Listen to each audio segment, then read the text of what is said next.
Welcome to Yoga Hype and History. So today we're going to be talking about Swami Vivekananda and Neo-Vedanta. You remember that Vedanta, like Advaita Vedanta, means the end of the Veda, the resolution of the Vedas. So Swami Vivekananda is someone I've thought about a lot since I first encountered his writings when I went to India and I was reading his book called A Message to the Youth of India, in which he actually says to people, and he wouldn't say this in the West, he says, you need to stop thinking so much about philosophy and go out and go swimming and build up your bodies and have strong bodies for the nation, for the freedom of nations. And Swami Vivekananda was very much against the British rule of India. So he was an anti-colonist. So the thing about Swami Vivekananda is the way he conceived of Hinduism and this Neo-Vedanta, and the way he conceived of yoga fundamentally structures the way we think about modern postural yoga. Because when you go into a modern postural yoga school, you'll see people doing all these body positions, but they won't be talking about philosophy or the religions of India unless they're having like a special in-service, unless they've invited me in to talk about it. And they're definitely not talking about Sankhya. They should be talking about Sankhya, especially if they're thinking about the Yoga Sutras at all. But the thing is, Swami Vivekananda was in many ways the first public Hindu in the United States. And because of that, the way he conceives of yoga as a mental exercise, well, and all of the sense of the term exercise, that will create a greater evolution of human consciousness and that is accompanied by health to some degree, we see this under modern postural yoga. And I hear it more and more when I listen to yoga practitioners and yoga teachers when they talk about how yoga is the union of the higher self and the lower self, or fully realizing the nature of one's brain through manipulating one's body. A lot of this comes straight from Vivekananda. So in this way, I would consider Swami Vivekananda to probably be one of the greatest of the yoga gurus. And he was definitely the first person to put out a widely distributed version of the Yoga Sutras, even though it's deeply different from its Sanskrit sources. So let's get into this. Okay, so this was kind of my point. What is the religion or philosophy in modern postural yoga? And I think below it is this Neo-Vedanta. So modern postural yoga is more than just body positions or asanas that are performed in sequence. But what do I mean by it's more than that? Well, the more of this more is pretty varied, depending on the studio, the organization, or even a specific teacher. And you definitely have things like Christian yoga, and they have Buddhist versions of yoga, and they'll have, I even was talking to a priest about Catholic yoga, in which they're doing the body positions, but they're considering, the meditation and mental stuff they're doing to be very Catholic, sort of aligning with God, a way to be in the body and be in communion with God at the same time.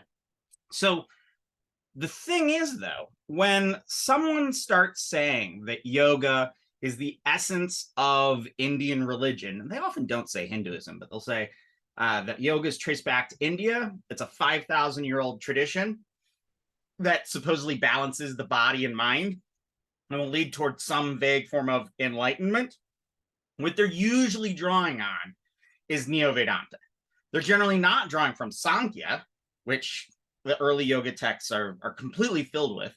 And often they're only dealing with small portions of the Yoga Sutras, even though they'll say that the Yoga Sutras are the basis of everything they're doing. So what's really being drawn on when they talk about the Indian roots of yoga is they're usually drawing on Neo-Vedanta. And the great proponent and popularizer of Neo-Vedanta is this Swami Vivekananda, who we're going to talk about today. Now, notably, like I was saying before, nobody goes into a yoga studio and has somebody start talking about Purusha and Prakriti and the senses and Sankhya, even though that's riddled through the Yoga Sutras. Okay, so what is this Neo-Vedanta? Neo means new. It's a new Vedanta. So it's not exactly an evolution from its founder. So how was Advaita Vedanta founded? Well, Adi Shankara, who was a saint and a marvelous debater in the 8th century, argued that for Advaita Vedanta as the most powerful form of Indian religion. And then like Six-Gun Shankara, he went all over the country debating people, and he would go to like a guru, debate the guru, beat the guru, and then take over the monastic orders. So he set up sort of houses of monks all over India that were proponents of this Neo-Vedanta. So Neo-Vedanta is not exactly like a perfect transition of gurus, teachers, and scriptures, but it's neo. It's a rethinking of Vedanta that comes about in the 19th and 20th century. That rethinking was truly connected to South Asian peoples and Hindus' encounters with Romanticism that we talked about before, the font of all wisdom being Asia, Western philosophy with Hegel and Kant and whatnot. And new thought, the notion that if you think positively, you will grow rich, that thinking changes the body and life. However, this thing about Neo-Vedanta, I say it's about an encounter. It's essentially Indian. It's not like these are Western ideals that were just, completely supplanted Indian ideas. It's a change. This Neo-Vedanta is a change in classical Vedanta or traditional Vedanta. And the thing is that out of Neo-Vedanta, it would say that if you truly understand the Vedanta, you will live an authentic life. So classical Vedanta, or Advaita Vedanta, has a couple of aspects that we've looked at before. So it's often organized on its understanding of duality and non-duality. You remember before that I said Vedanta means end of the Vedas, the culmination of the Vedas. And we have the Mahavakya, the great saying, Tat Twamasi, that thou art. You are that. That Brahman, that great God, is you. You are that Brahman once you strip away everything that is delusion. So through delusion, we see difference, but really there is only one. Everything is all only one. So in classical Vedanta, they'll talk about Dvaita, which means man and God are separate. There is two-ness, Dvaita, dvi, two, two-ness. Then they have Vishishta Dvaita that says, there is only Brahman, there is only the one thing, but God can manifest in this world with qualities. So they would argue there's qualified non-duality, that the non-dual God can exist in the world as Shiva or Vishnu or with qualities, in a form. And then Advaita means not to or complete non-duality. And Advaita Vedanta becomes sort of like the really big argument in Indian thought from the 8th century to the 14th century, and even after that. So when I'm getting into Neo-Vedanta, they argue that illusion creates separation and there is oneness. The soul, your soul, is actually divine. You must unlock the divinity in you. And unlocking that divinity is unlocking your higher self. They're not talking about Maya and realizing that you are essentially the same. And Neo-Vedanta, especially as you hear modern postural yoga people talk about it, it's about finding the inner you. So the yoga is union of man and God, lower self and higher self. So in fact, in modern postural yoga, Neo-Vedanta is the spiritual aspect that's linked to physical activities. It is the inherent truth of the world that underlines the asana practice, by which I mean, they're saying as you're doing the body positions, deep under that is this understanding of Neo-Vedanta that is, you have to realize the most potent version of yourself, kind of. I was thinking about how when I was studying yoga in the Himalayas, I wasn't studying with like a proper hatha yogi, like a guy with, holding his arm up for years at a time. But my buddy Akhilesh was my yoga teacher, and he taught modern postural yoga. But after every modern postural yoga session, he would, brew up a big pot of tea, and all us goofy Westerners, because we were mostly Westerners at the time, would sit with him, and we'd talk about Indian philosophy for hours. And it was always Advaita Vedanta, and very much a sort of Neo-Vedanta that he was describing. So a hallmark of Neo-Vedanta is the way it absorbs other religions and sciences through appropriation. So one common thing you'll see with Vishishta Dvaita, so qualified non-duality, is they'll say, oh, this is just Christianity. So your goal is to become as near to God as possible, in order that you might have the joy of worshiping God, is one of their arguments. So Vedanta will also say that, they'll look at Islam and they'll look at Judaism and say, this is a proper Dvaita. And if you really understand God, you'll see that the actual truth below all of these other reasons, all of these other religions, are Neo-Vedanta. So when they talk about Buddhism, they'll say that Buddhism says that you have no soul. However, Advaita Vedanta says your goal is not to shrink yourself down to see that you don't have a soul, but to blow yourself up. So if you were chained in Buddhism, you would shrink yourself down so you could slink out of the chains. If you are an Advaita Vedanta, your goal is to become so great and big and strong that you burst the chains once you realize your pure wholeness. So Neo-Vedanta is often said to be the truth behind all religions, an eternal truth, a perennial truth that is the mystical truth of any proper engagement with any religion. Neo-Vedanta is the full revolution of Hinduism, Vedanta, the end of the Vedas. So in Neo-Vedanta, they would say, this is the truth. None of those temples, none of those yogis, none of these offerings to God. The real truth is realizing that essentially you are God. So, I mean, of course, the conception of God is not like a creator God in the sense of like a Western conception of God. So that you are Brahman, you are the complete totality of all things, and only illusion makes you believe otherwise. So, where does all this Neo-Vedanta come from? There are a lot of sources, there are a lot of writers, and I'll talk about some of them, but the biggest proponent and the biggest missionary of Neo-Vedanta to the West is Swami Vivekananda. So here's a picture of Swami Vivekananda that's a stamp in India, that commemorating 150 years since his birth. So he's a big deal. And I like to tell this story that I was very much infatuated with Swami Vivekananda, and I was taken by a friend of mine who didn't speak English, and I didn't speak Hindi at the time, to meet a young boy who spoke very, very good English.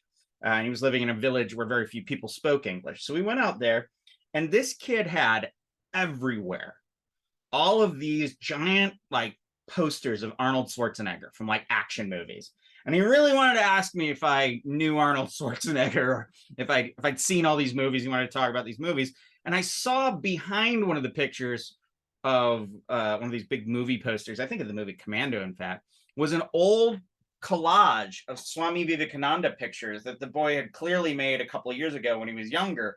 And it was weird because it was like he had gone from this love of Swami V to a love of Arnold Schwarzenegger. So, you know, it's funny how things change in the world. So, arguably, Swami Vivekananda is the first teacher of yoga in the West. Now, that said, he'd never been trained in a yoga school. He wasn't initiated into an order in particular. I'll talk in a minute about how he was a Swami, and it's not the usual way someone becomes a Swami. And arguably, the yoga that he taught was something that he created himself. I mean, in many ways, also, he was the first Indian guru in the West. So where did he get his ideas? Well, he created his ideas out of the teachings of a figure named Ramakrishna, who I'll talk about in a minute, Advaita Vedanta, which we've been talking about, the Brahmos Samaj, which is a very humanistic, Bengali, very modern order of Hinduism, of sort of revolutionary Hinduism. They would call it revolutionary, I suppose. And of course, Freemasonry, the Freemasons that supposedly control the world. They really just drink weak coffee and have fish fries. They're lovely. I like the Freemasons. I come from a long line of Freemasons, in fact. I keep meaning to get involved with Freemasonry here in Detroit, and I went to one of their pancake lunches, and they sent me all these emails about how they would be my grandparents would be proud to know that I was beginning to take a step on the path to the light, as they say. All right, so let's have a brief life of Swami Vivekananda. You can see him here with his shaved head. So he was born in 1863, and he was raised among English-speaking and educated folks in Calcutta. So his family was very educated, grew up speaking English. He ended up being quite a good Sanskritist, though. His original name before he took sannyas, before he renounced, was Narendranath Datta. So he graduated from Calcutta University in 1884, and soon after that, his father, who was a lawyer, died suddenly, and his family became incredibly impoverished. And him, as the son, it was his duty to help his family. But he didn't really do that. Young Vivekananda wandered off to an area called Dakshineshwar, just outside of Calcutta, and he met a charismatic saint named Ramakrishna. I'll talk about him in a minute. Ramakrishna was a devotee of the goddess Kali, and he was a bhakta, so he was absolutely absorbed in his glorious experience of Kali, who he called his divine mother. And there's lots of these just amazing stories about how he would look and see a crane up in the sky, and then he would fall into a swoon, unable to kind of control himself because he was filled with his love of the Divine Mother that he experienced in that moment. So Ramakrishna died about 2 years after Vivekananda met him. But Vivekananda and 8 other guys decided after Ramakrishna's death to renounce. So how did they get initiated? They kind of initiated themselves, and they started a Ramakrishna order. And there are still members of the Ramakrishna order. When I was growing up in Michigan, I knew 2 Westerners who were monks in the Ramakrishna order that lived at a temple in Western Michigan. And they'd gone out and got involved with the organization in the 1960s, and they were still doing it in the 90s. I've lost track of them. Good old Swami Tapasyananda. Anyway, so Vivekananda begins sort of wandering. He wanders India for about 5 years, from 1888 to 1893. Now, in 1893, he changed his name. He took up the name Vivekananda, which means something like he who dwells in the bliss of discrimination. So he goes to the United States in 1893, and he goes to Chicago. So he's in Chicago, and he sort of muscles his way into a thing called the World Parliament of Religions. And this was in 1893. There, he muscled his way in, and there were some other Hindus there, but they weren't really, they were just kind of being apologetical and kind of like trying to make Hinduism make sense to all the Christians that were there, because it was a predominantly Christian organization. Vivekananda got up and gave these fiery lectures about the potency and the power of Hinduism, how Hinduism was a tolerant religion, how, and then he alluded to the Westerners and the British controlling India being a bad thing, you know, which not a lot of people were saying at the time. And he spoke at this World Parliament of Religions, and he gave a couple of lectures and to tremendous applause. And if you go to Chicago this day, there's still discussions of Swami Vivekananda and this World Parliament of Religions in 1893. I was in an art museum, and they had taken the words of one of his lectures, and they had actually they displayed them on the steps going up in this huge corridor. So it was like, as you were walking, you were kind of reading the words, but they weren't just painted there, they were lit up. So they were like flashing lights.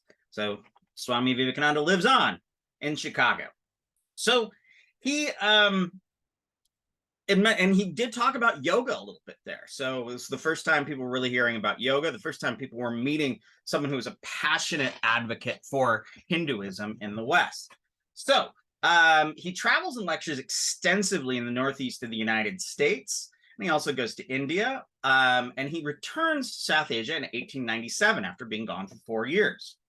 When he got back to India, he established an organization called the Ramakrishna Mutt and Mission. Sure, it looks like math and mission. Oh, there's an error there. It's spelled like math, but Mutt means monastery. And these centers continue to exist today. And he also, in the West, he founded organizations called the Vedanta Centers and the Vedanta Societies that are organizations that are still going on to this day.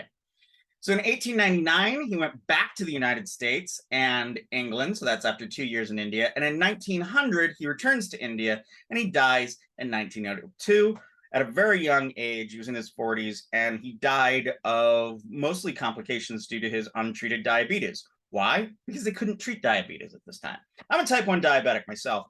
And I had one of these, I have a goofy friend who got arguing with me at one point about how I needed to get off medicine and start fasting and doing all alternative Eastern medicine and whatnot. And he looks at me and says, what did diabetics do before insulin, man? The body has a way of healing itself. And I told him, we died. We went blind and we died, usually as children. So yeah, I feel for Swami V and his whatnot. So like I said, so there's this intriguing thing where after he's with Ramakrishna, he gets together with these people that are listed here. This charismatic Saint Ramakrishna dies, and they start their own order. They take renunciation, but instead of going and being initiated by another Swami into a specific order, they kind of initiated themselves, took their own names, and started their own monastic organization. Now, what were they drawing from? What was the inspiration for a lot of this? Well, there's an organization called the Brahmos Samaj. Samaj means organization, Brahmo for Brahman, Brahmo, Brahmana, lots of different things. But I would say it's like the godly order.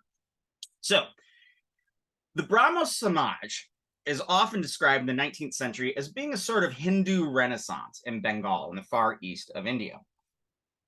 They were a reform movement, and they were very prominent. So what they would do is they argued for monotheism. In fact, there is one God, it is Brahman. They did not accept scripture, Hindu scriptures in general.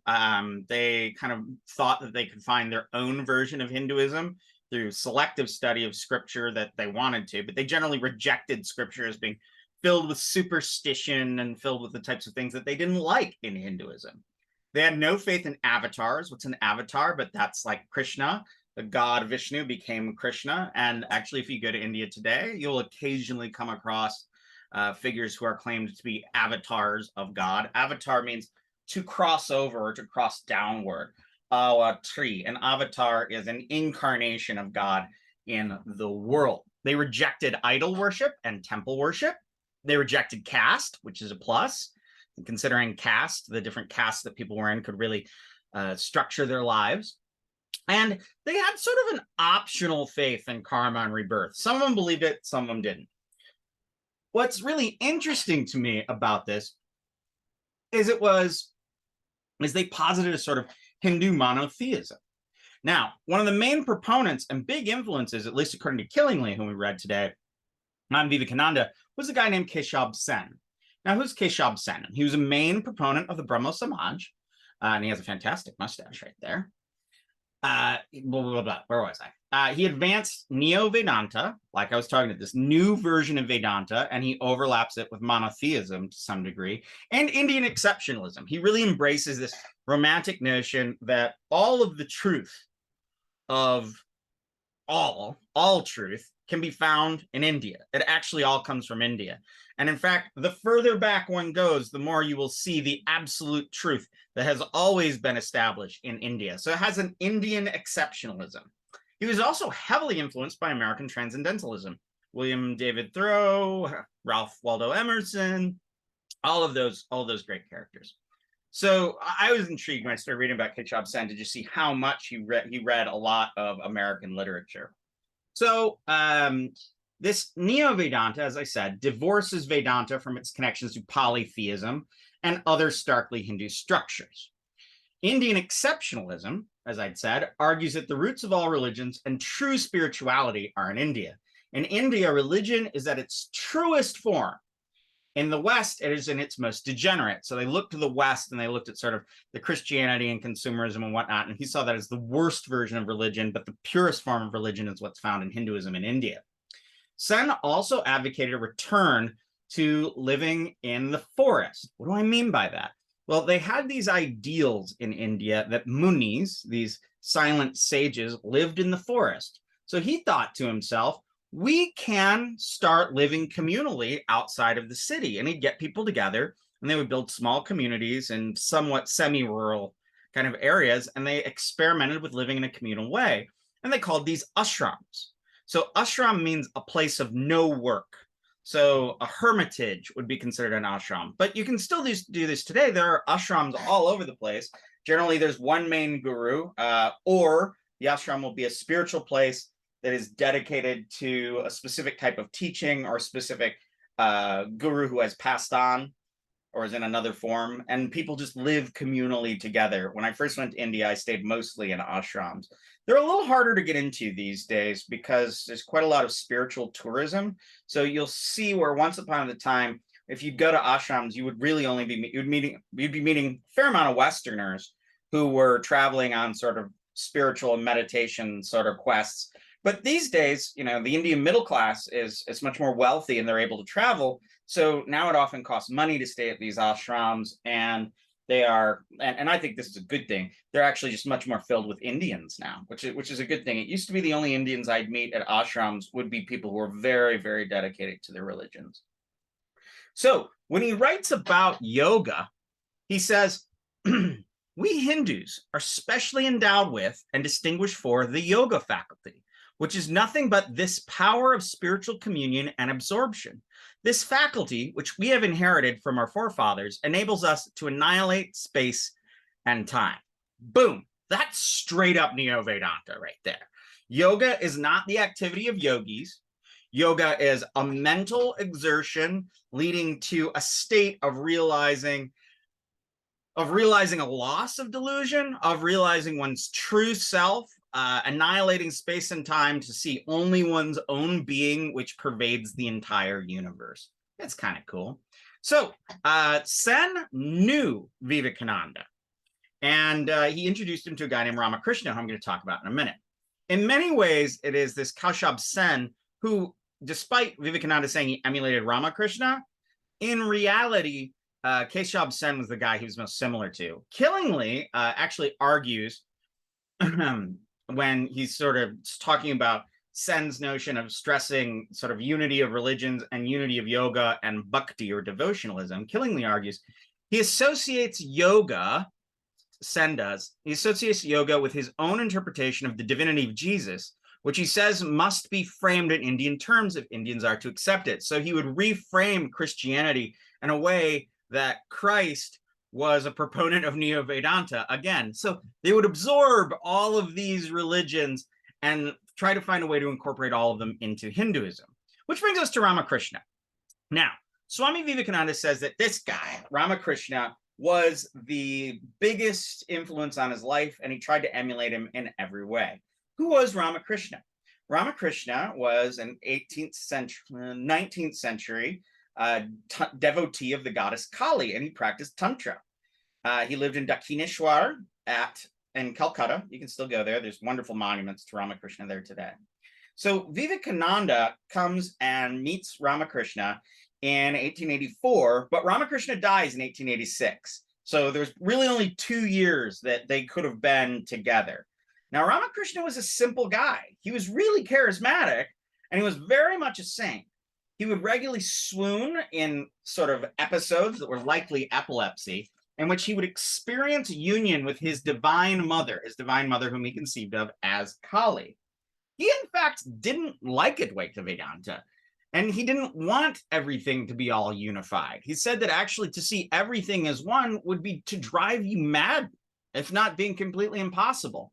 But the thing is, for Ramakrishna, for everything to be one, that would mean that his beloved goddess Kali would be the same as him, would be the same as all things. And Kali was so special to him that his divine mother could not be considered as unified with all things in any way. And in fact, Buck does say this. I had a teacher who was, he was a Vedanta guy, and he would always say, I like a little bhakti in my tea. I like a little milk in my tea, like I like a little bhakti in my Vedanta. And he was always fond of a statement made by another famous Indian intellectual who would say, I want to taste sugar, not be sugar. The one who thinks of Vedanta in a bhakti aspect, in a Vishishtadvaita, qualified non-duality way, says, I don't want to become God. I want to be with God. I don't want to be sugar. I want to taste sugar. I don't want to become dissolved into the glorious, like, everything. I want to just enjoy loving God, which is an interesting twist. So Vivekananda, so like I said, he's a worshiper of Kali. So there's a picture of Kali there. She's atop Shiva, who she has slain. And the thing about Kali is she's kind of scary. She has black skin. She sticks her tongue out. She's carrying all sorts of weapons. But as one pal of mine always says in Bengal, it's like, you know, you Westerners look at Kali and you see something scary. And he's like, we see a divine mother. And we see that, like your mother, she can often be stern and kind of scary, but that doesn't mean you love her any less or don't trust her to completely protect you. And in the center here is a Kali Yantra, a mystical diagram about Kali. So the philosophy of Ramakrishna, and here he is again, like I said, he resisted Advaita Vedanta, and he argued that all religions were somewhat the same. He said that all other religions, all paths lead to the same goal. Now, there's a famous story about Ramakrishna that he decided to convert to all of the religions of India. So he spent, you know, he converted. He was like, no, all right, I'm gonna be Jewish, because there's a Jewish contingent in India.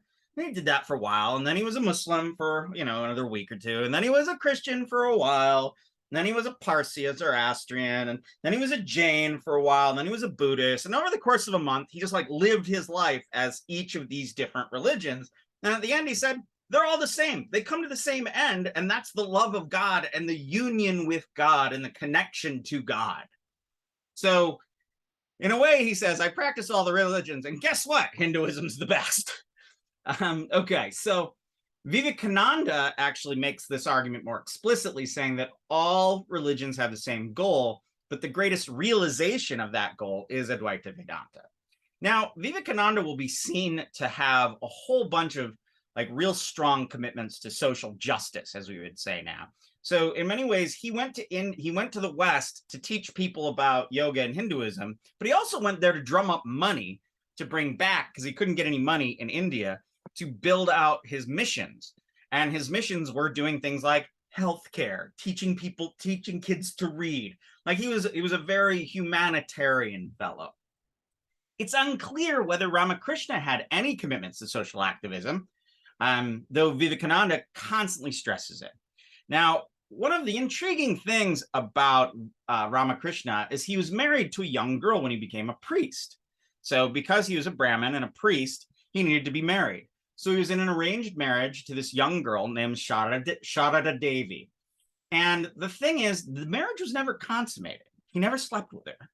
And there's speculations about Ramakrishna's sexuality that I don't think are very helpful to this argument. What's important is that he was in love with the goddess Kali, and he married this woman that he took care of his whole life, and he worshipped her as Kali. He would dress her as Kali and worship her.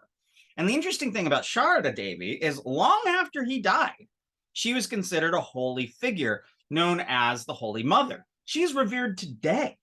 I mean, I've been to many organizations that will have a big picture of Sharada Devi, and then they'll have a good-sized picture of Ramakrishna, and then a couple little pictures of Vivekananda and some other guys around. But yeah, this divine mother, Sharada Devi, ends up becoming a very big religious figure in India. So Vivekananda went west. So Vivekananda went to the United States in 1893, and he was immediately embraced by Westerners. But what types of Westerners? The types of Westerners who really liked Swami V were what we would now call New Agers. People who were into New Age, the dawning of human consciousness coming to a new level, the coming of Atlantis, the age of Aquarius, if you will. What does it mean that you believe in a new age? There's an understanding when I say New Age or New Age religions that we are in a time of great growth, and that many of our lost wisdoms are being recovered, and that being involved in things like the occult sciences, these hidden techniques and whatnot, are ways to live better in the world than our prior understanding of just materialism and a very rigorous form of Christianity. So auras, UFOs, tarot cards, all of this New Age, all this New Age. So it was like these New Agey type Americans really got into Swami Vivekananda. In 1893, like I said, he muscled his way into the Parliament of Religions. Here is widely acclaimed, and he introduced Hinduism to the West. But his form of Hinduism was not exactly like Hinduism you see in India. His was based on tolerance, and Hindus can be very intolerant and can be very violent, especially when you look at the conflicts between different Hindu groups, but especially these days between Hindus and Muslims. He also had a wide kind of vibe of acceptance and accepting other religions. But if you talk to Hindus, they're very much a rejection of Islam and a rejection of Christianity, especially, which you can't blame them after you had, you had the British Crown tried to convert them all to Christianity. And it's ecumenical. So when he describes Hinduism, he's always trying, when I say ecumenical, I mean trying to find coherence, an agreement, consensuality between religions. It's ecumenical. All right. So this version of Hinduism that he had propelled him into popularity.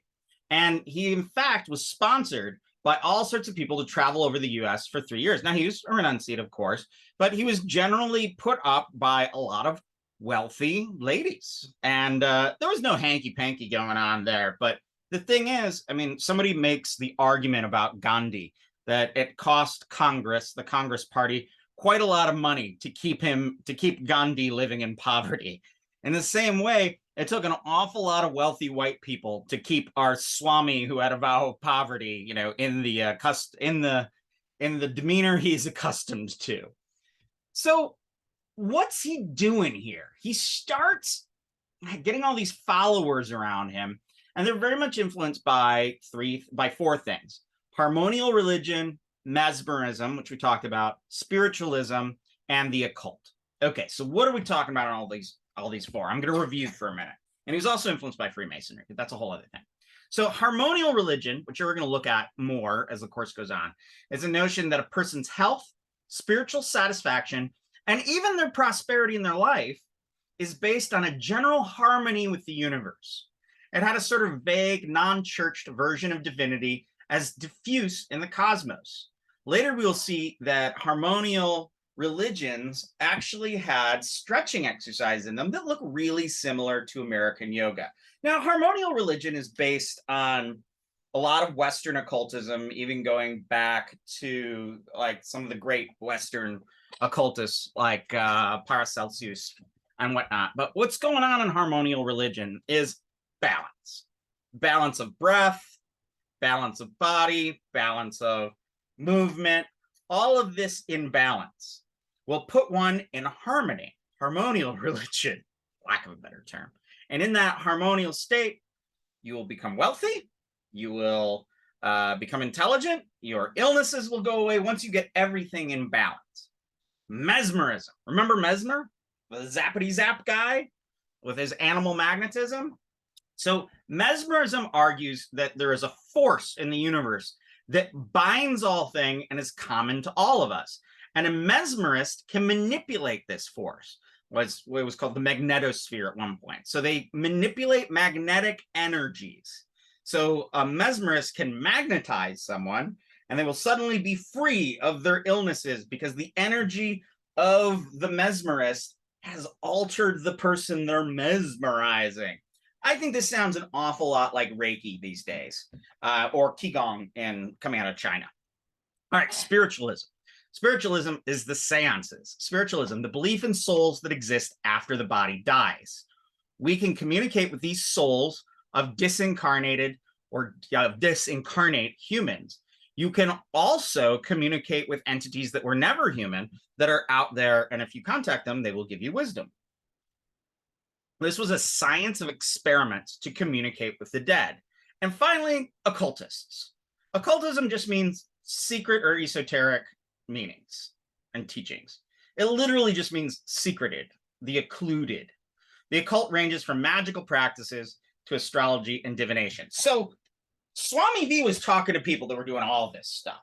And the thing is, the United States is far weirder than people think about. I mean, the old weird America was filled with spiritualists and Mormon treasure hunters and people with archaic rituals for shooting guns into the air to bring in the new year. It's something I was reading about recently. I mean, the old weird US was weird. I mean, everything just kind of got sort of uniform after World War II and with the 1950s and 1960s and the way Christianity coalesced. And the United States culture just seems significantly less weird. When you look back in the 17th, 18th, and 19th century, you see people were up to a lot of kooky stuff. And Swami V was ready for it because he had been involved with Freemasonry. Now, what is Freemasonry? So Swami V was initiated into Freemasonry when he's in Calcutta when he was a young man. Freemasonry is an initiatory tradition into a ritual system that progressively leads the various brothers into the light of wisdom. It is a fraternal order, meaning that once you join it, everyone is your brother. Women aren't allowed. However, there's another order that my grandmother was a part of that is the female version of the Masons. It's called the Order of the Eastern Star. That's a whole other ballgame. All right, so you go through a series, if you join the Masons, of initiations. I think there's like 33 of them, but they're actually grouped together into sort of like chunks. So you'll actually do like 5 initiations at a time. Now, Freemasons are an initiatory system. So when you go through the rituals that initiate you, you learn different bits of wisdom of Freemasonry. You learn the grips and the signs, so the secret handshakes and the stuff like that. I know some grips and signs, but I'm not going to do them because, you know, I don't like to reveal secrets if I'm not supposed to. I don't need to wander across the desert with my guts hanging out, lingering from my belly, which is one of the vows in Freemasonry that I'm comfortable saying. Okay, so Freemasons vaguely believe in the human spirit and wisdom that is found in mathematics and the universe. And through Freemasonry, which is an organization of mostly Protestants who come together to worship one God that is essentially light and rationality and wisdom. So they don't think of God in the same way that a Protestant Christian would. They think of God as the truth that is inherent within the world. And when one takes initiation, the initiator will refer to bringing a brother into the light. You're progressively given more and more light. So that's Freemasonry. They don't really run the world, even though there are an awful lot of United States presidents who are Freemasons. But, you know, so is my granddad. So are a bunch of pals of mine. Okay, so what about yoga?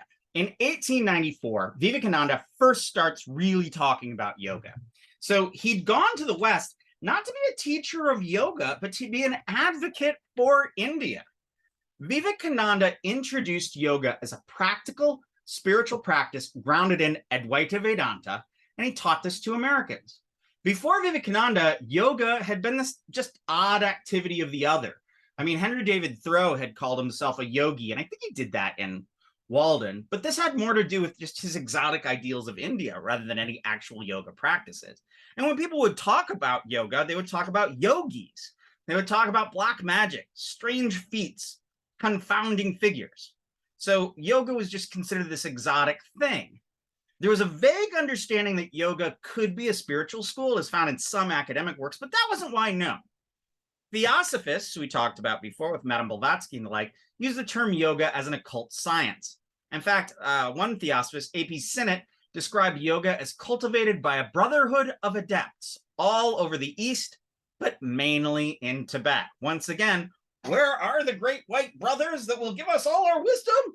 First, they were in India, then the Theosophists went to India, and then they said, no, they're in Tibet. So the great brothers of wisdom are always just out of reach. That's a common theme throughout. So Vivekananda had this interesting idea. He said he wanted to, and he said this in English, he wanted to manufacture yogis.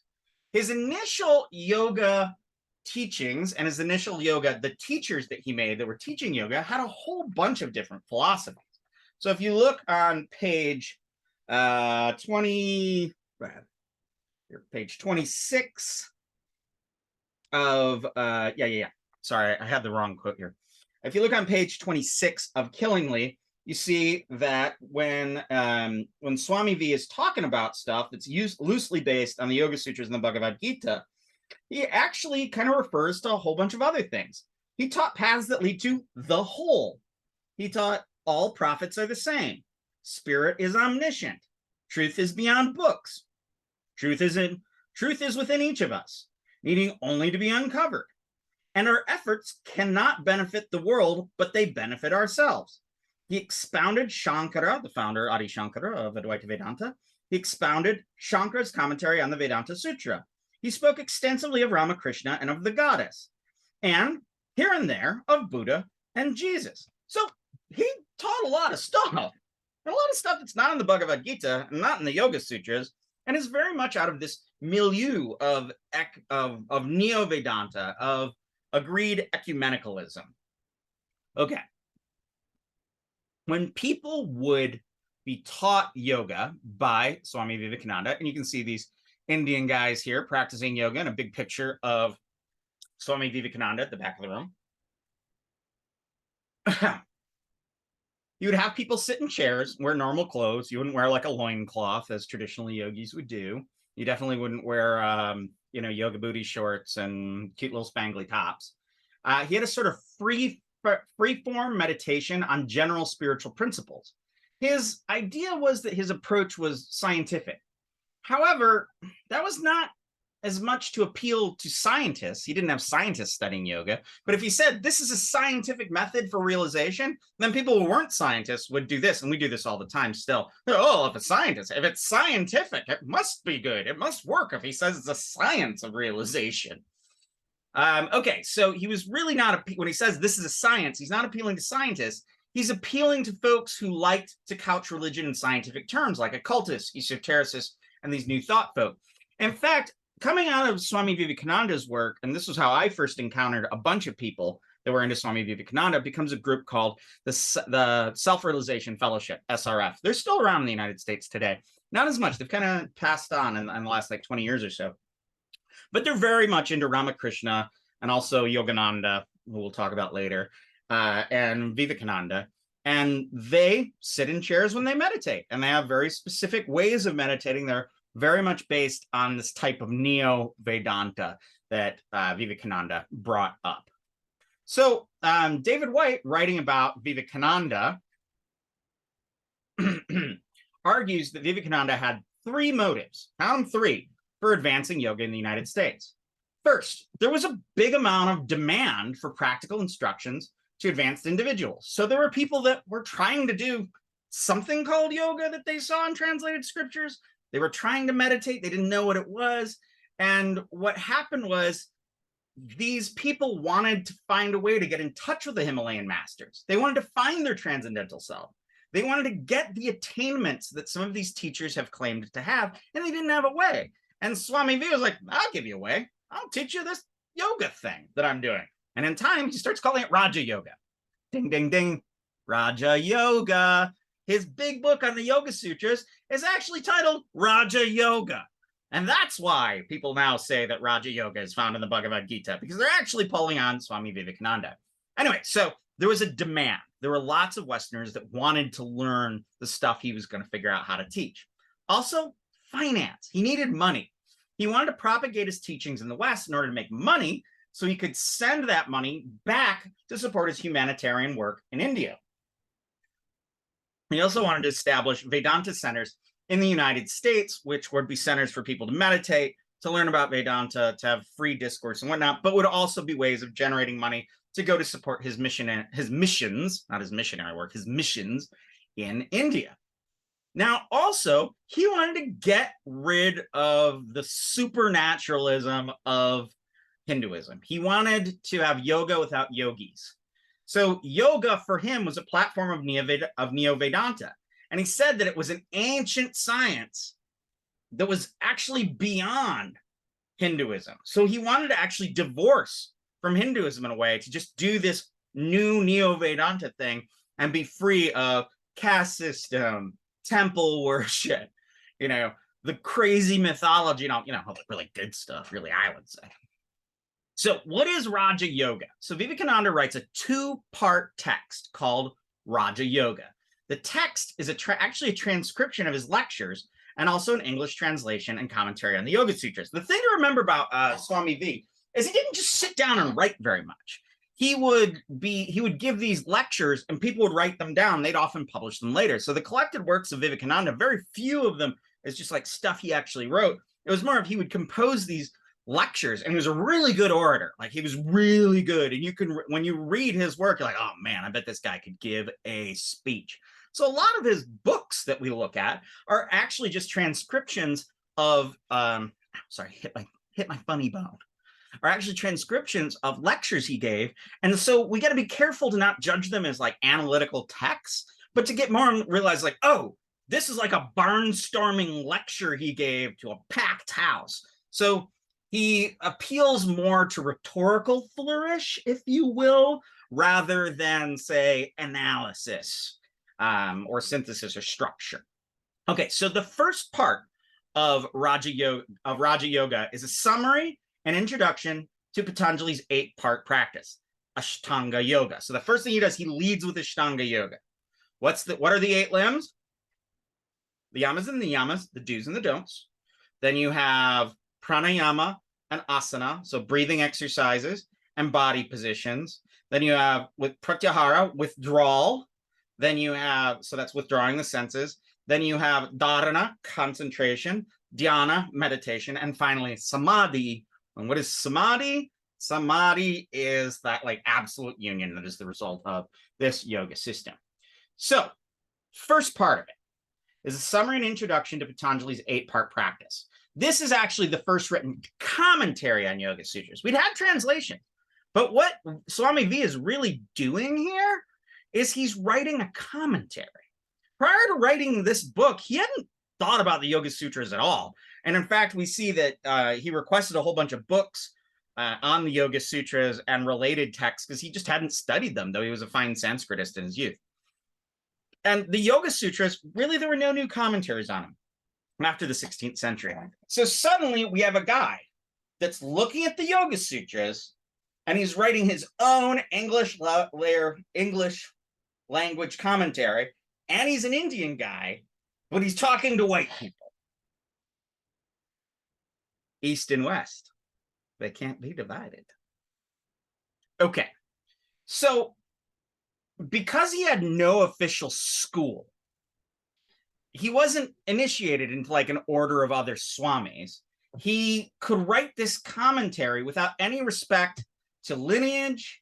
He could modernize the teachings. He didn't have to say, oh, Vijnana Bhikshu said this, Boja said this, you know, the Bhashya of Vyasa said this. So remember when we were talking when I was talking about commentaries, like you read the one Yoga Sutra, then you read they summarize all the commentaries, then they give their own spin on it.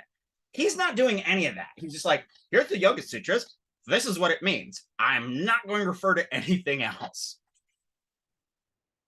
Which is interesting, you know? He's said to have read and synthesized all of the traditional commentaries, and that his writing is a synthesis, is like, he's like, oh, I'm distilling all of the commentaries from before. But he didn't. He does a lot of free association and he improvises. He splits.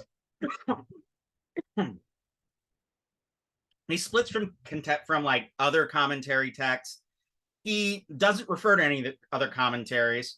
And, you know, what's interesting to me is that this division of commentaries, it's like, if you look at all of like these contemporary English level yoga books, they're completely divorced from the commentarial tradition at all. So it's like Swami Vivekananda writes a book on the Yoga Sutras that doesn't refer to any other commentaries or really any other Sanskrit sources. And after he did that, then it's like everybody else like, oh, I don't know, I know a little Sanskrit, or I don't know any Sanskrit. I can look at a bunch of translations, just come up with what it means. So in many ways, Swami V represents the break from traditional discourse on the Yoga Sutras. White specifically looks in his book at a passage from our text, the Rajayoga, that comments on the Yoga Sutras, but it splits the Yoga Sutras from the original context and interprets them using contemporary science and philosophy in a way that Patanjali and other commentators would not have argued. In fact, he talks about how Swami Vivekananda talks about how the souls evolve and transcend, and using very much like 19th century evolutionary language, as their minds expand. But if you look into the commentaries, they're actually talking about yogis taking on multiple bodies and whatnot. And what is the nature of the mind when a yogi has multiple bodies? Okay, so in writing this immensely popular book, he severed the Yoga Sutras from its traditional culture and its historical context. White writes this incredible sentence right here. It was, the book, Rajayoga, at bottom, a self-help book grounded in Western esotericism, but because it was the work of an Indian, its Western readership read it as an authentic Eastern philosophy on the science of yoga. So take that in again. It was a self-help book. In many ways, it was the first self-help book. So it's, you pick up this book and you read it and you will learn the science of yoga.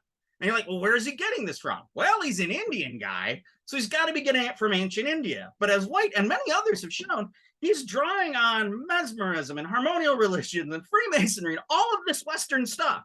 So he writes a book on a Sanskrit text, but explains it using a lot of Western cultural stuff. And then people read it and go, oh, this must be the essential Indian truth of Asia because it's written by an Indian. So it's complicated. East and West, East and West. You can't break them apart. Okay, so Swami V represented, and we're getting toward the end of this here, he represented Rajayoga as the very height of all Indian spirituality. In addition, the Yoga Sutras became the first Indian philosophy text to gain a wide audience. Get this. It's not the Bhagavad Gita. It's not the Mahabharata. It's not, it's not the Ramayana. The book that gets the widest Western audience, the Sanskrit text that gets the first big audience is the Yoga Sutras. And it's because of Swami Vivekananda's translation / paraphrase / his own commentary outside the commentarial tradition. So Swami V was able to repackage yoga without all the weird breathing exercises of Hatha Yoga, but he also recast Western spiritual ideas like theosophy using Sanskrit terminology. He resisted theosophy, Madame Blavatsky and the like, but he absorbed many of their ideas. And I see a lot of theosophy because the theosophists were just around in India and he encountered them often. He's constantly talking smack about Hatha Yoga. Why? Because he saw yogis and the yogi lifestyle as being degenerate and backwards. So he resists Hatha Yoga and he has a distaste for it. He denigrates it constantly, though there are some elements of Hatha Yoga practice, such as breath holding activities that are not found in the Yoga Sutras, that he did incorporate into his stuff. He also said at one point that he had practiced Hatha Yoga with a yogi and it caused him to become very ill. So he also had this argument that like rigorous Hatha Yoga would be really bad for you. So bodily yoga would be really bad for you. But remember, exercise is different. We're talking about a time that people said, if you go jogging, your legs will just break and you'll fall apart. We didn't think about exercise time.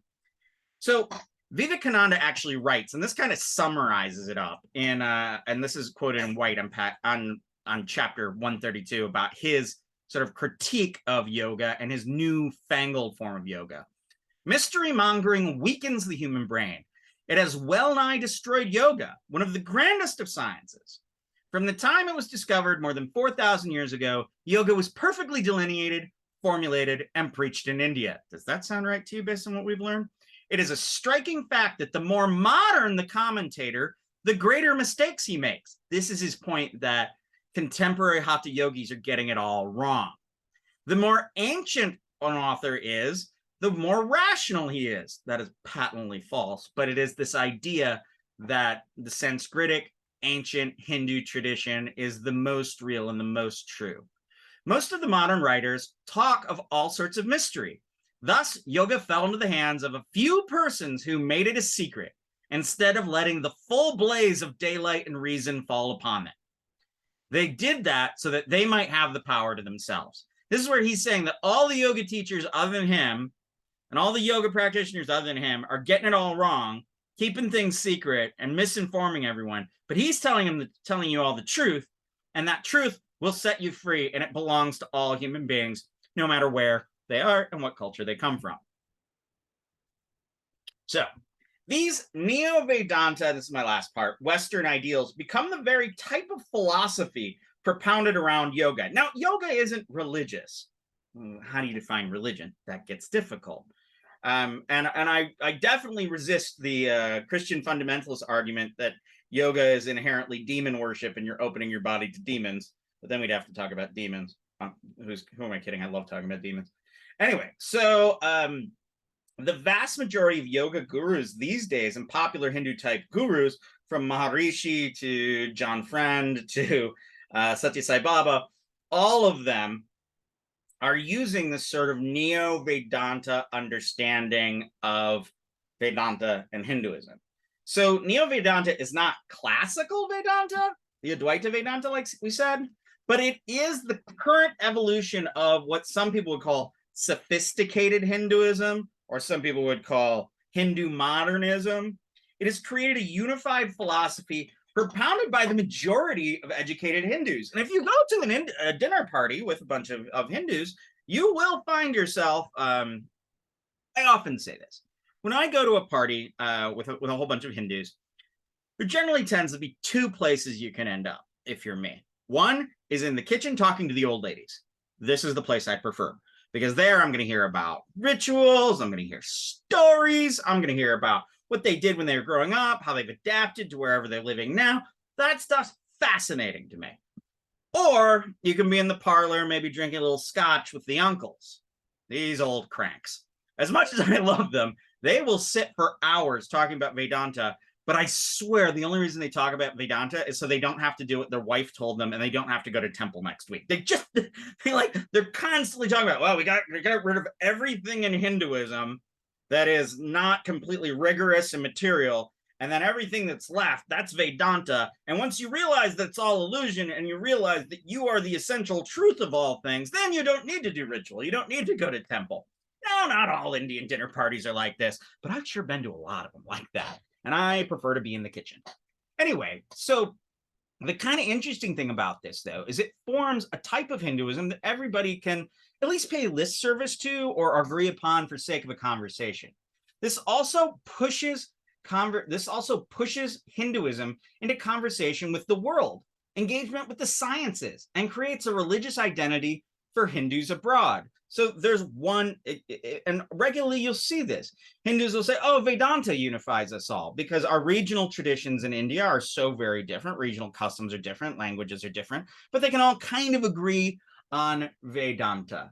It also allowed Hindus to have a conversation with Christians. And in fact, to resist Christian colonialists and missionaries. They'd be like, oh, there's the only way you're going to heaven is if you believe in Jesus Christ. And I know one Hindu guru said to a missionary one time, was like, you can go to hell. I'm not going to hell. I'm Brahmin. I'm Brahmin all I want. I don't have sin. I'm not, heaven or hell is irrelevant to me. Like, you can worship your God all you want. It's like, I'm realizing it right now. So that's kind of important, because otherwise, a lot of Hindus are just ground down by the rhetoric of Christianity.